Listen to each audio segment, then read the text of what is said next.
come in. Welcome. I am E.G. Marshall. Welcome to the world of terrifying imagination. Our story deals with fate. Some call it luck. Whatever it is, it works in the strangest ways to reward us or defeat us. Fate walked into Charles Powell's life in the person of Clint Livitz. Now, look, Clint, or whatever your name is, I don't like you, and I don't like your insinuations. Now, if you don't get out of my office and leave these premises immediately, I'll have you put out. You must be putting on an act, Mr. Charles Powell. Maybe this'll jolt your memory. 3541063. What? Yeah.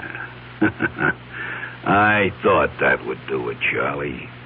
I thought that might help you remember.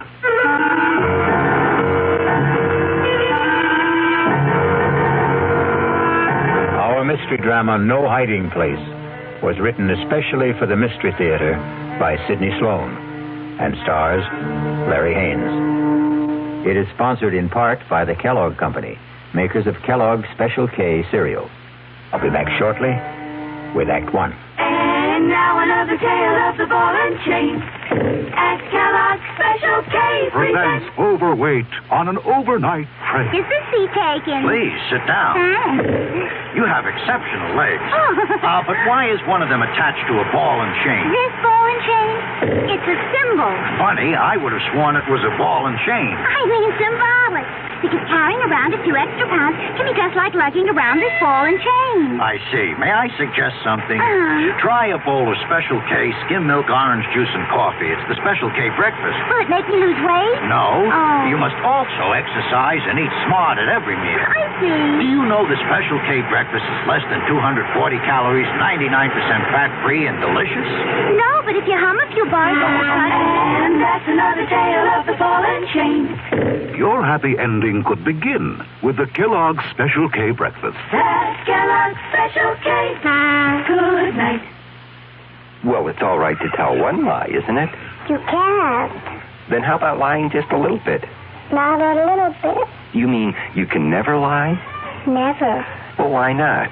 Because when you tell a lie, Yeah. it gets stuck inside your heart. You mean that just one lie will make your heart dark? Makes you sad, too. Oh. Then what should you do if you tell a lie? Well, you just say I'm sorry. And then what? Then the light goes inside your heart. Oh, the light goes on? Yeah. Oh, a light doesn't really go on in your heart, does it?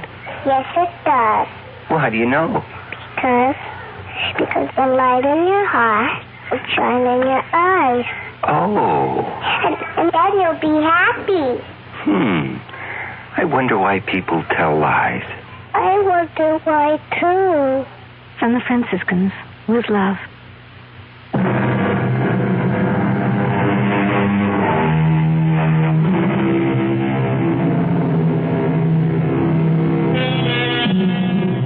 Everything looked right to Charles Powell that crisp September morning when he walked into his executive office at the J.P. McCready Company. And why shouldn't it? Charlie Powell was a big shot there. At 37, executive vice president of one of the largest manufacturers of heavy construction equipment in the country. And he had done it all in less than 12 years. It was a real-life Horatio Alger story, even to his being engaged to J.P. McCready's daughter, Allison. How could anything go wrong? But it did, the moment he walked into his private office. Yes, Elsie. There's someone to see you. Appointment? No, sir, but he says that you'll see him. Mr. Powell, maybe I'd better come in and explain. Yes, all right, come in. Sorry if I sound strange, but really, Mr. Powell, that man is kind of frightening. Frightening? Well, he just sits there and grins at me. I told him he didn't see people without an appointment. He said, oh, he'll see me. Just tell him it's an old friend, Clint. You know anybody by that name? Clint? No, it doesn't ring a bell. All right, send him in. I'll get rid of him. Okay. Don't say I didn't warn you. Mr. Powell will see you. Nice of you to see me, Mr. Powell. Well, I try to see everybody, Mr. Just Clint. I don't think you ever knew me by anything but Clint. You must remember, Mr. Powell. Well, I'm sorry, but I don't... Come on, give it a try. Give it a good try. Now, look here, I'm busy, and I have neither the time nor the patience. You must be putting on an act, Mr. Charles Powell. Maybe this will jolt your memory. 3541063. What? Yeah. I thought that would do it, Charlie. I thought that might help you remember.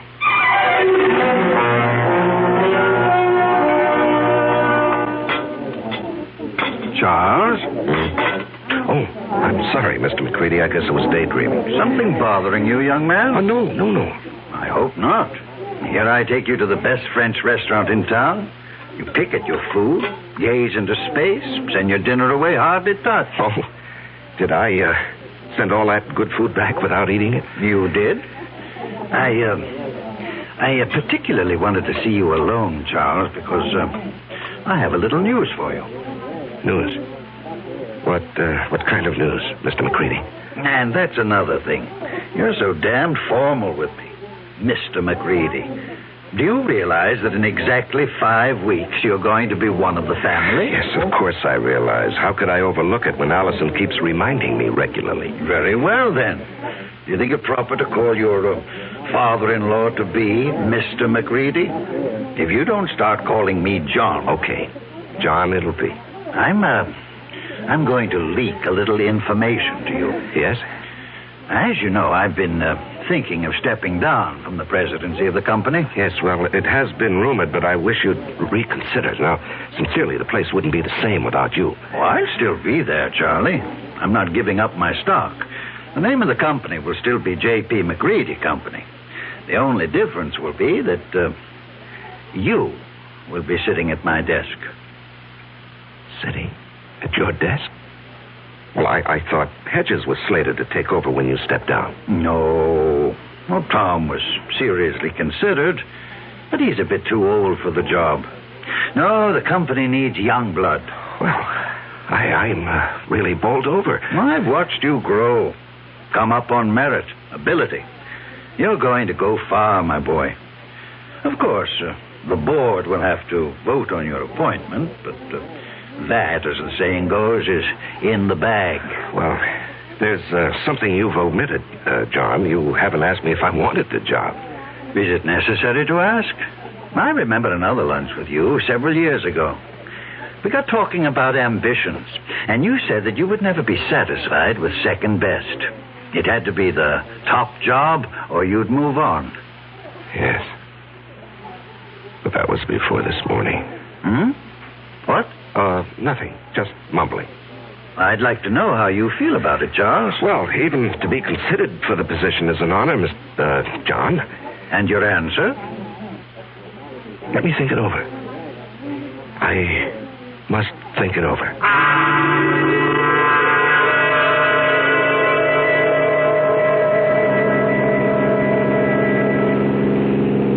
Trying to collect your life insurance, Charles? What? The way you're driving. Are you out to get me, yourself, or both of us? Oh, I'm sorry, dear. I guess I didn't realize how fast I was going. This car has more power than it needs. More than I need. I'm sorry. At least it gave us a topic for conversation. What did? You're driving. Darling, I'm the girl you asked to marry you. Something is troubling you, something big. Allison, did your father tell you what he's planning? Dad never tells me anything. I have an idea he thinks of me as a bird brain. He wants me to take over the presidency of the company. That's marvelous. Couldn't have made a better choice. Well, you're prejudiced. But it's a nice kind of prejudice. I don't think I'll accept. What? But, darling, it's right for you. You've worked toward that goal. You're the right man for the job. Am I? What is this? Lack of confidence, buck fever? You're being ridiculous, darling. No, I'm being practical and sensible. My being president of the McCready Company would bring nothing but trouble. What are you saying? I'm even considering resigning my present job. Why?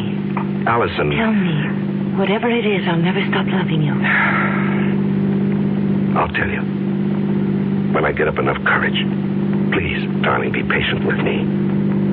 Just be patient. I love you, too.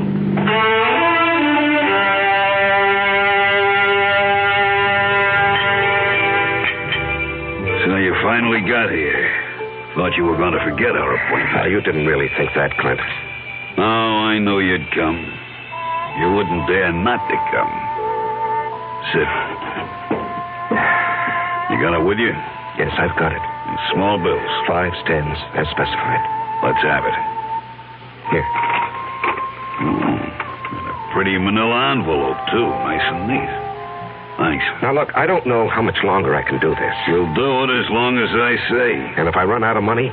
You'll just have to scrounge around and find more. Well, I'm thinking of quitting my job. You wouldn't want to do that, Charlie. Well, suppose it gets too much for me and I say, go ahead, spill what you know. No, you wouldn't do that. You're going to marry a very rich girl. A couple of extra yards ain't going to change your manner of living. Even a couple extra grand. How long are you going to suck my blood? I don't like the way you put that, Charlie. I'd rather you'd think of it like it was sort of sharing the wealth. You got the bread. I got nothing. This way, we both got something. I got a nice living, and you got your freedom.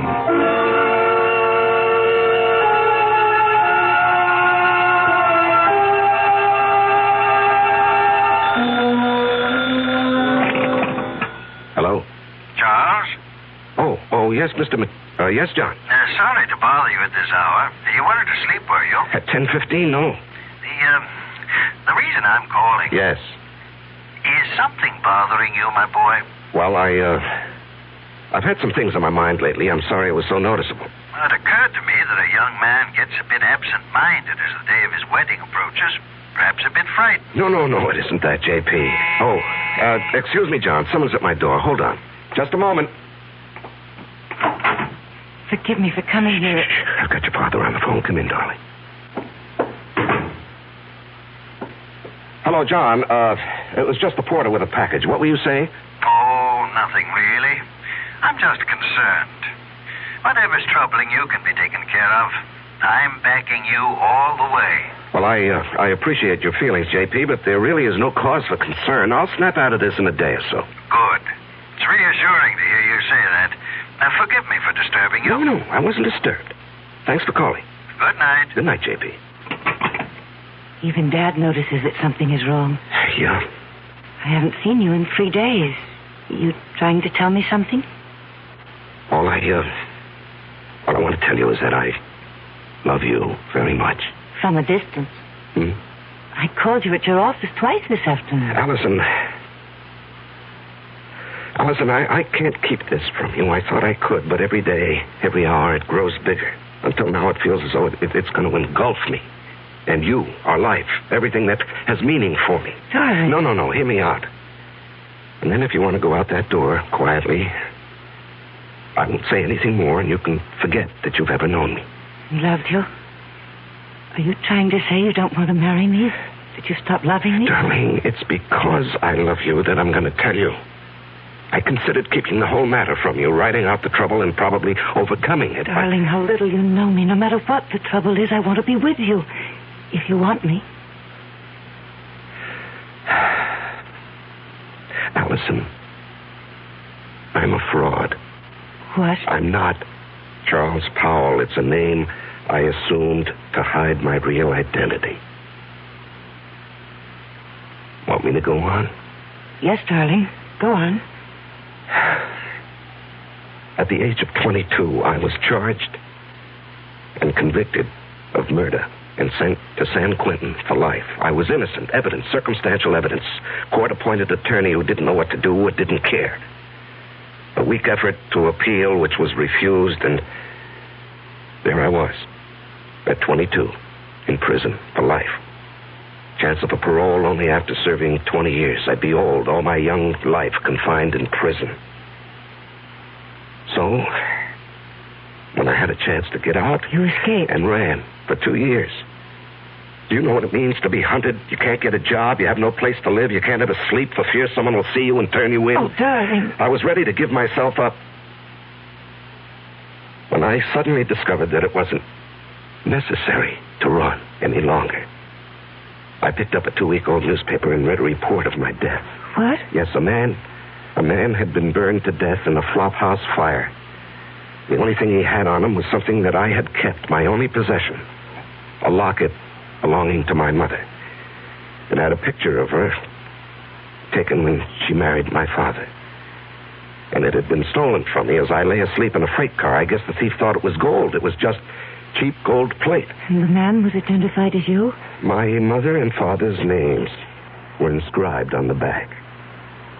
The man was so badly burned that the locket was the only thing that could possibly identify him. And after 2 years of hunting, the authorities were glad to close the file on Robert Hagen. Robert Hagen? Sounds so strange. The name doesn't fit you. Well, it sounds strange to me, too, now. Darling, I'm innocent. I never did it. It was all a mistake. I don't doubt that for an instant, dearest. I only wish you'd never told me. I had to tell you. You see, someone knows who I am. He's blackmailing me.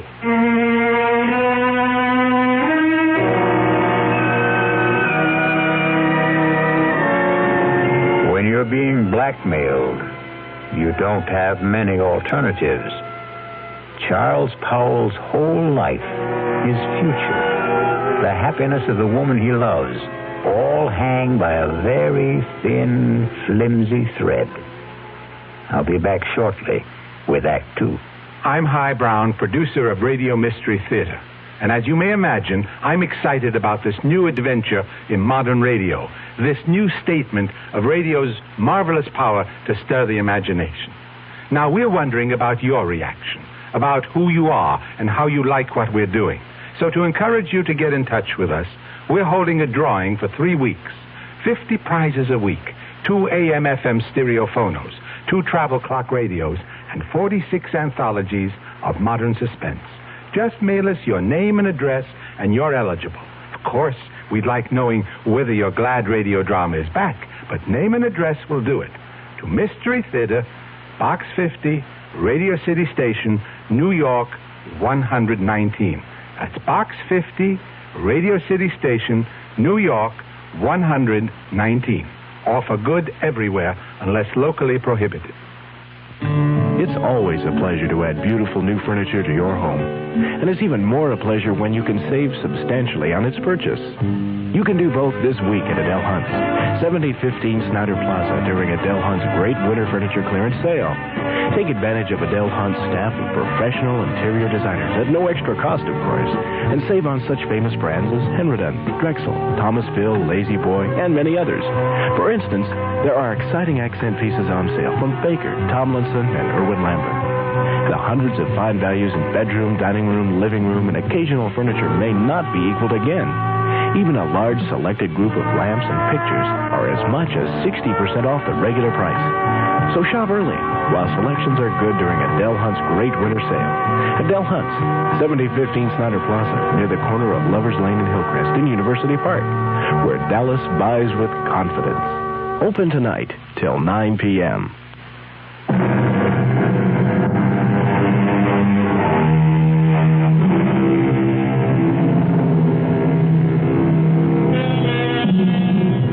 When Charles Powell chose to give in to his blackmailer, he didn't envision the trouble that was building up for him. Just keep paying and I'll keep my mouth shut, his blackmailer assured him. But then something happened that threatened to destroy Charles' fragile security.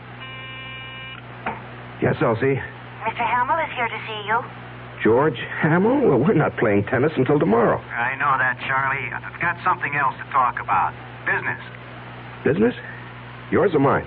Mine, but it concerns you. Okay, come in, George. Sorry to barge in on you. I know you're busy. Well, I'm never too busy to see George Hamill, rising young district attorney and next governor of the state. Your humor creaks, Charlie. Seriously, I've got something that sort of disturbs me. Oh? What does?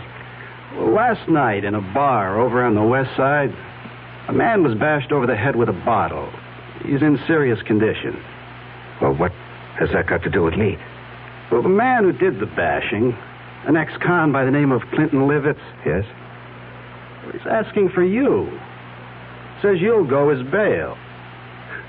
Now, what I want to know is, how does a guy like you get mixed up with a Joe like that?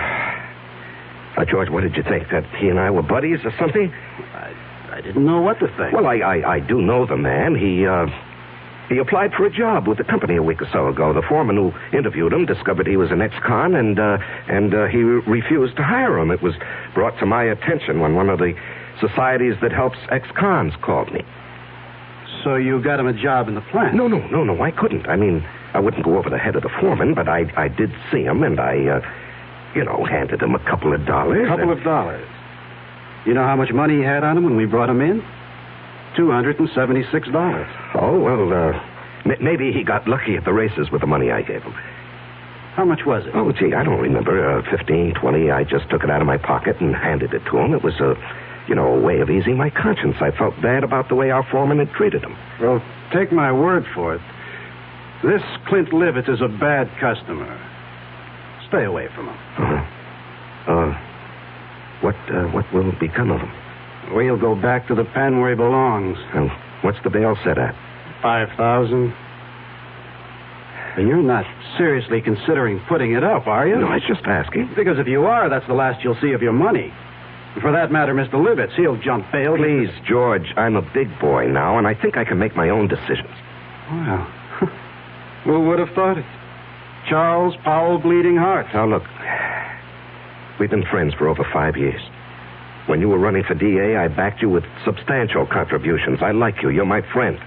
Now, let's not kick that all out because of some stupid disagreement. No. Let's not kick it out. I'm sorry, Charlie. But I just can't understand what your connection with that ex-con is.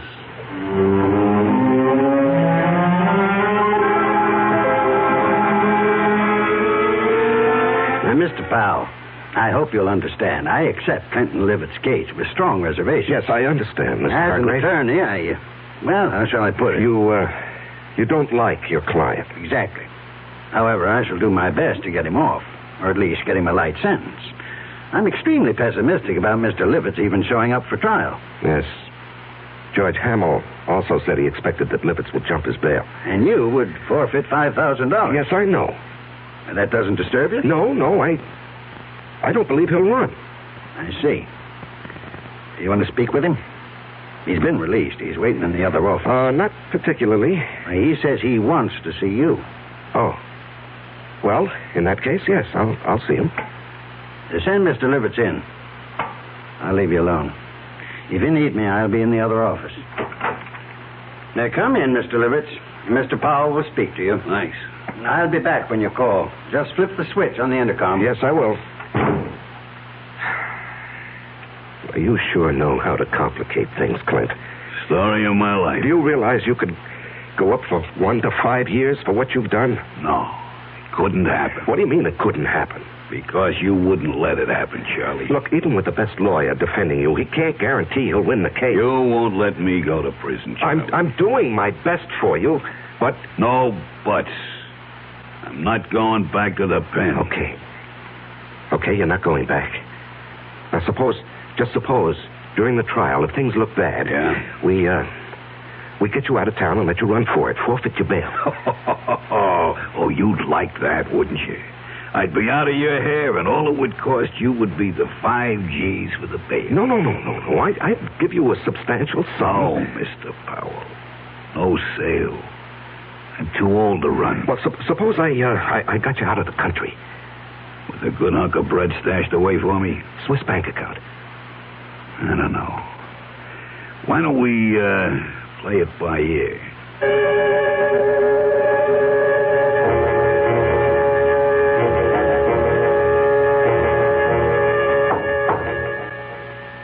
Come in.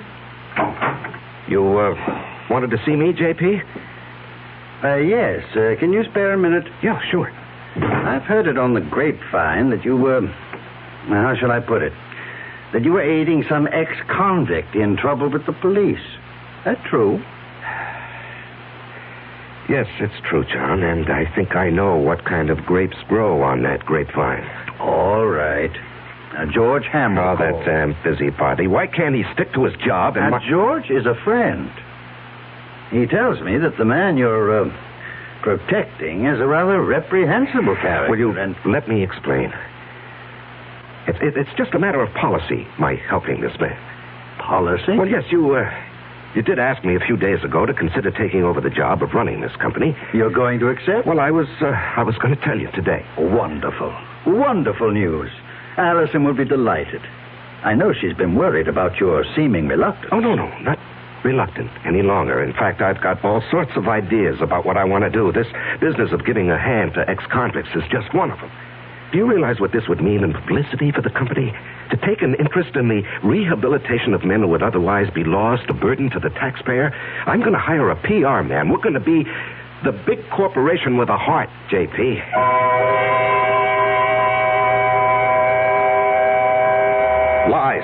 Lies, and more lies. How can I keep all these phony stories straight, Allison? It's like a long, dark tunnel with no ending. It will end, and it will all turn out all right. Don't lose your courage. No, I love you and need you. We'll worry this out together. You know what I've considered? What? Going to the authorities and saying, look, I'm Robert Hagen, the man you think died 13 years ago. No, darling, they'd throw you back into prison. Well, I'd hire the best lawyers. No, John, no, please don't take such a chance. What would I do without you?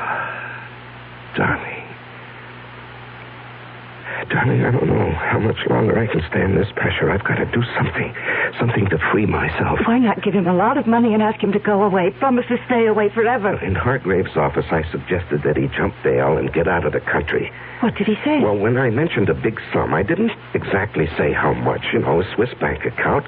He was interested. Did he say he would accept? Well, we were interrupted, and he didn't say definitely. Offer him anything. Just get him to go. Well, how would I get a large sum of money together? I have some small investments, a fair bank account, but what he might want would be beyond me.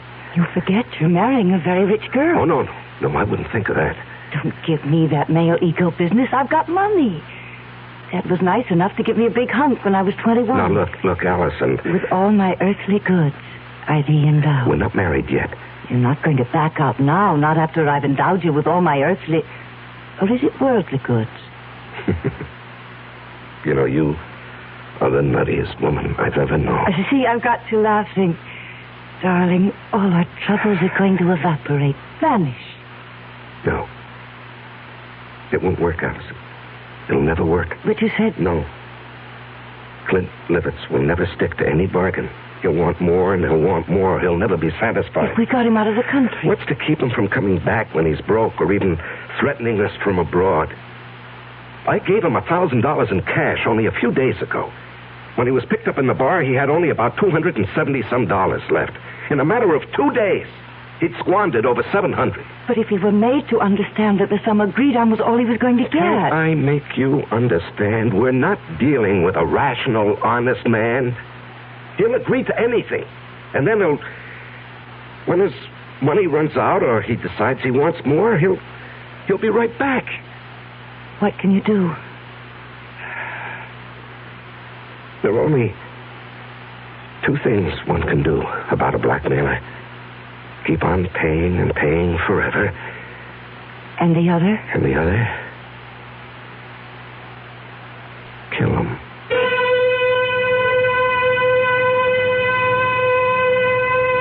Just 2 ways to deal with a blackmailer. Charles now must face his conscience. The thought that has been in the hidden recesses of his mind has been spoken aloud. We will be back shortly with Act 3.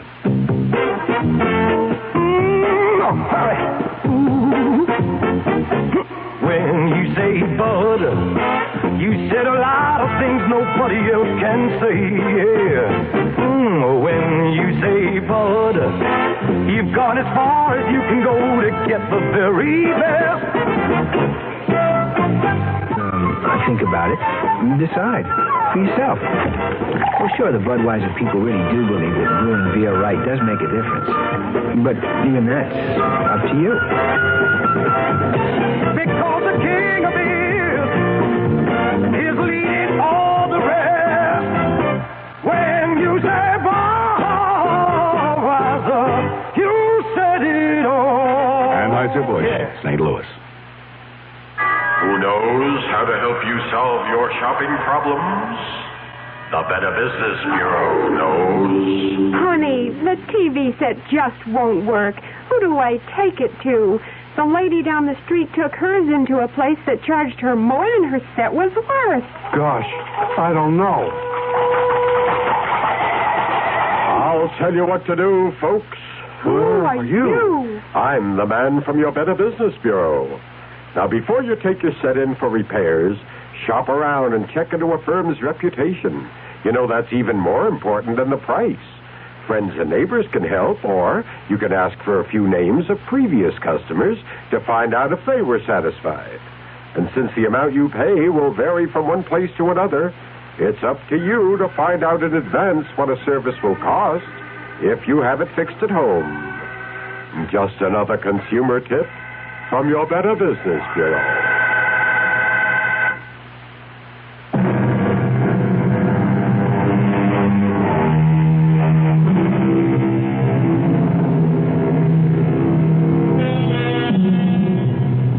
Charles Powell's life has reached a climax. He must make a decision to rid himself forever of his blackmailer. And perhaps that very decision will destroy his life and the life of the woman he loves. The alternative is to keep paying and paying, never feeling safe.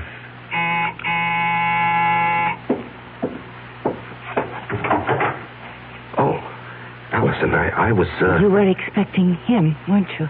Yes. I gathered as much when I called you at the office this afternoon. Aren't you going to ask me in?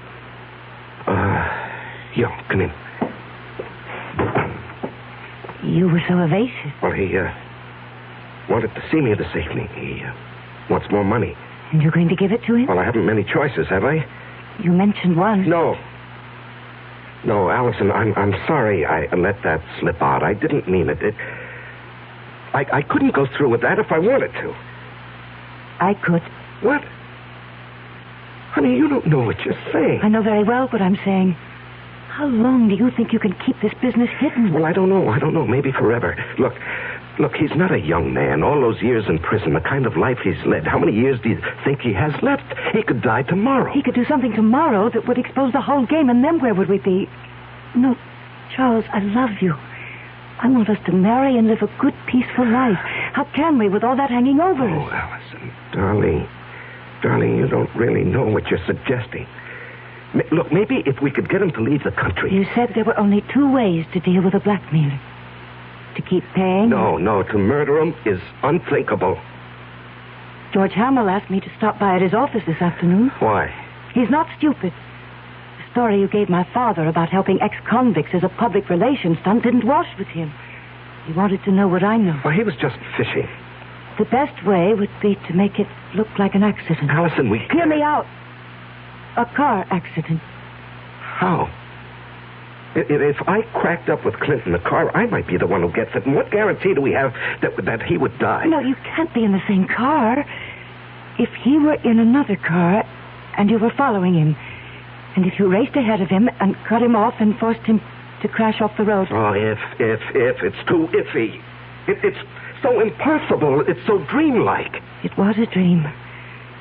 Last night I dreamt you were in a car with me. We saw Clint up ahead of us.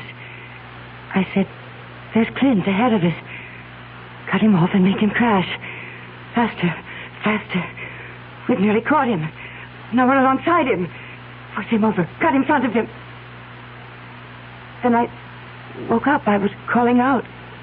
I was afraid someone had hurt me. Oh, my darling. It was all so real. That's Clint now. Honey, you go out the back door. I'll phone you later. I'm going to stay and meet him. No. I'm staying. I've got something to say to him. He won't like your being here. Well, it sure took long enough. What's the idea, Powell? This is my fiancée, Allison McCready. What's she doing here? Will you come in and stop being childish? I ain't saying a thing. You got nothing on me. And remember, Mr. Powell, you got a lot more to lose than I have. You're not going to lose anything, Mr. Livitz. You're going to gain by my being here. Yeah? Mr. Powell has told me his story, and I agree that it must not get out. Go on. I've a lot more money than... Let me put it this way. Charles and I are going to be married. We want you to leave the country. I bet you do. Now, look, Clint, you'll do better by accepting our proposition. We intend to hand you $50,000. And an airplane ticket. One way. And never come back. And never come back. Well, I always wanted to travel, but... What? 50 G's. Just chicken feed. Well, that's all there is. Not enough. I'm thinking around $250,000. Out of the question. I'm not going to bargain with you. I can raise $100,000. No, Allison. It's worth it, Charles, if we can depend on Clint to wipe the whole matter out of his memory and just go away. Oh, you can depend on me. I'll keep my bargain. Then it's a deal? A deal. Good. It'll take about 10 days to raise the money. I ain't in a hurry. You are. And, speaking of money, that was the reason I came tonight, Charlie. Here. That's $500. What? I said a G like the last. That's all I could raise in a hurry. When that runs out, I'll have more. You went through that first 1,000 awfully fast. Well, I got rolled in that bar where I had the trouble. Oh, that reminds me. Your trial comes up in less than 3 weeks. Yeah. Lawyer called me at my hotel. To see if I was still around, I guess. Our plan is for you to jump your bail. I'll forfeit the $5,000 I put up for it. And get you out of the country. With a keister full of green. Hey, wait.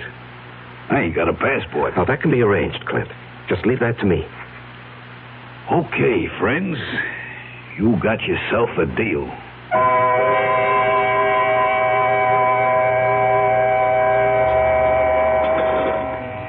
Say, Charlie. You're going to put this meal on your expense account, I hope. Too rich for your blood, George? Too rich for my pocketbook. That's JP's favorite French restaurant. Oh, yeah. Nice to have wealthy, high-paid executives for friends. I'm a simple man. I like simple things. And I like simple answers. Meaning?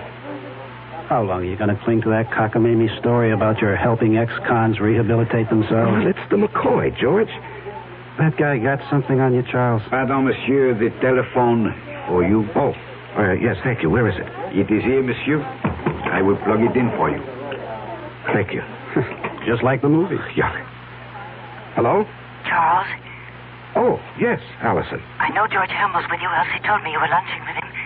Listen to what I'm going to say, but don't let on to George. Yes, dear. Allison says hello, and to remind you that in 2.5 weeks, she wants to see you at the church promptly at 11. I'll try to remember. Okay. He's all set, darling. Now, what's so important? It's got to be tonight. I'll have the house all to myself. Why is the color scheme so important? The housekeeper and her husband are going into town to see their 15-year-old son in the high school play. Well, I don't see that that's such a problem. Choose whatever color will make the bridesmaids happy.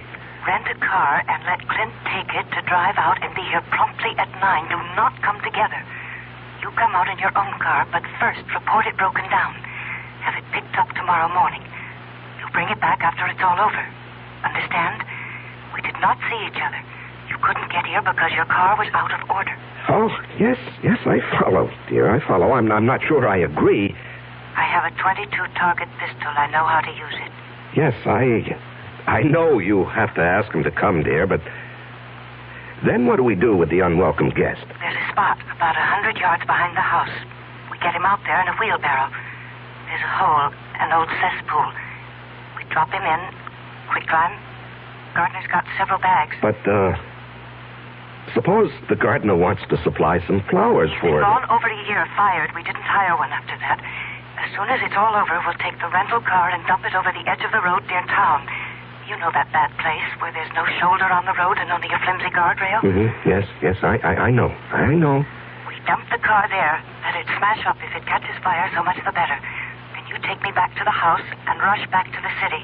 Report the rental car stolen. You've been in your apartment all evening. Understand? Yes, the color scheme suits me fine, dear. You sure have it all planned. No baubles, no slip-ups. All planned. Yes, I'll be in my office till late tonight, 9 at least, if you want to reach me. Good. That was for George's ears, wasn't it? Yes, that's correct, Allison. Now, look, I have a report to get out. If you've completed your instructions, I'll get back to my lunch with George. Goodbye, dear. Wow. That's only the beginning, Charlie. Wait till she gets you signed on the dotted line.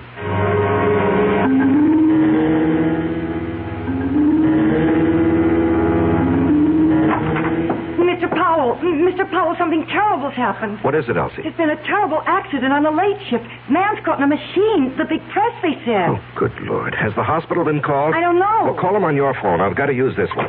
Yes, sir. I'll call. And then call down to the plant and tell them I'm coming down.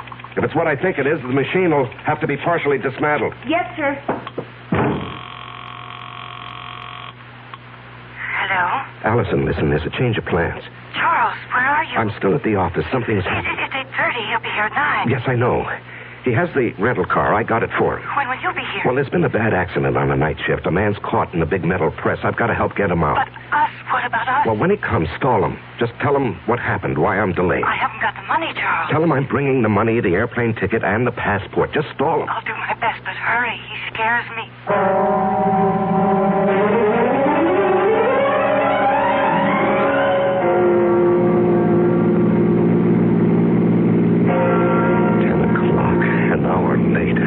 Still there.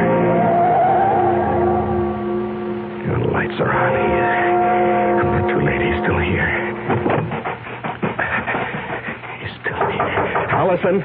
Allison! Open up! Clint! Clint, don't leave! Clint, wait! Will you wait? I'm here! Clint! Clint! I gotta stop him. I gotta catch him.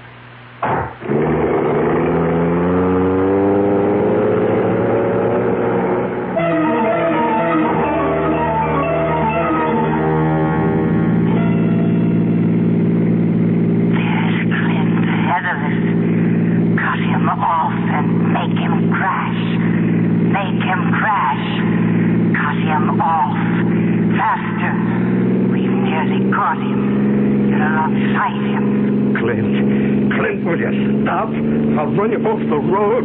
Force him over. Force him over. You've got him off. You've done it. Crashed and burning. Let him burn.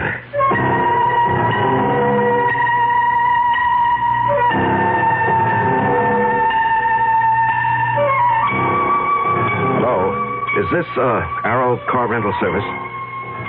Well, I rented a car from you people this morning. No.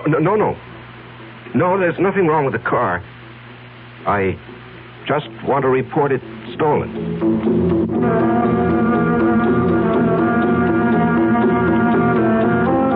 The City Foreign Car Service?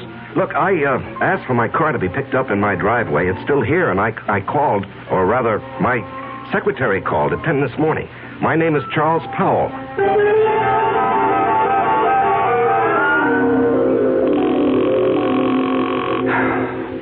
Come on.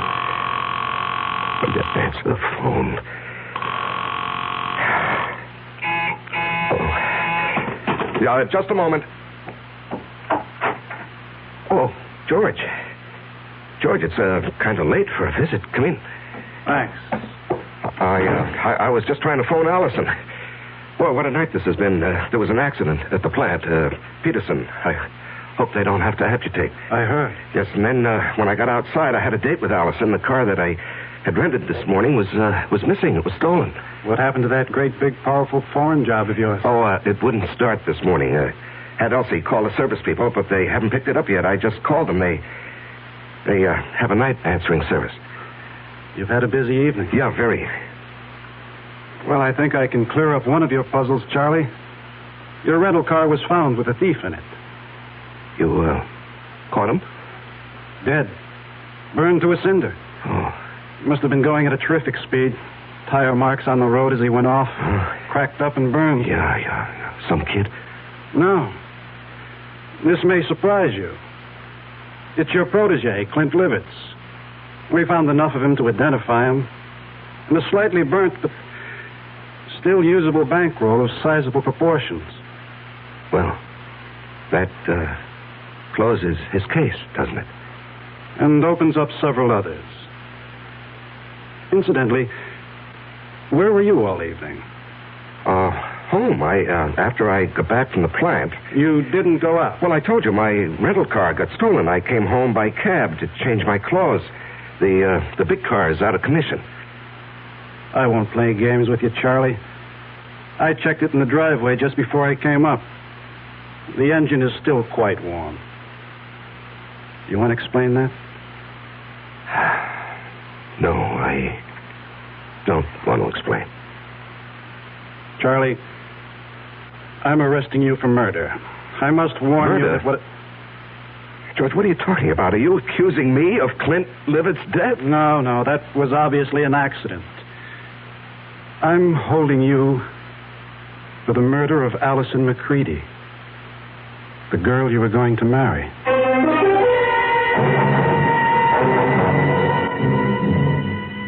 And in conclusion, ladies and gentlemen of the jury, my prosecution of Charles Powell, or Robert Hagan, has been a painful task.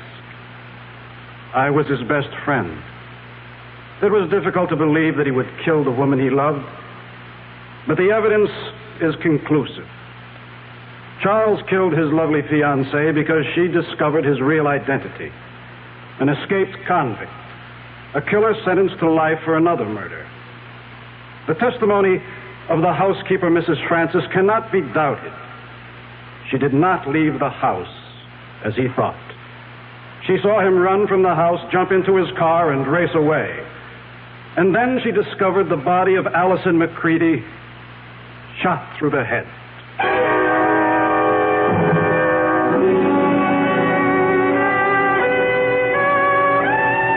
Your Honor, may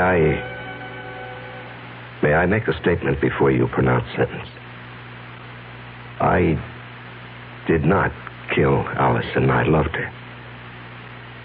To say anything more in my defense is useless and unnecessary. Allison is dead. All I ask is that I be given the chance to follow her. Swiftly and efficiently.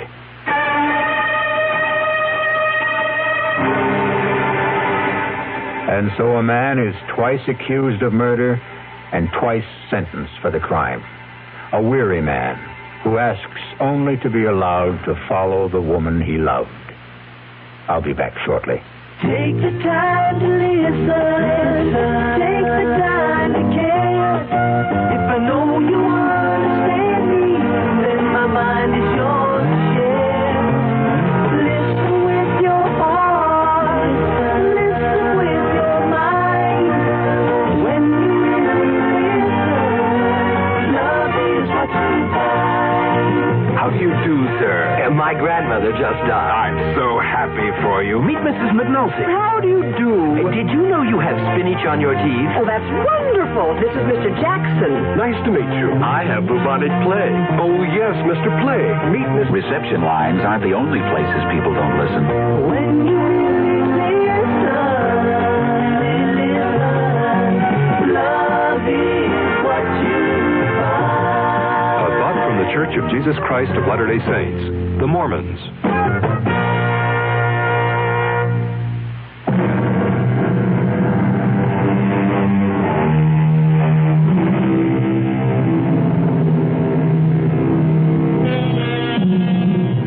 And there we have it. Charles Powell's joust with fate. What difference did it make that he knew that Clint had murdered Allison? They didn't believe him, and he was too weary to try to make them believe.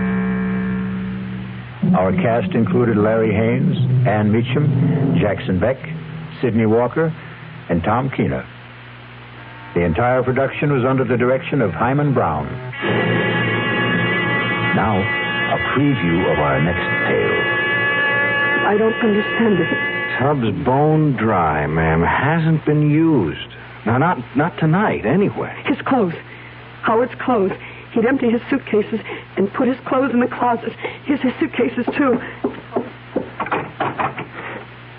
Just ladies' clothes.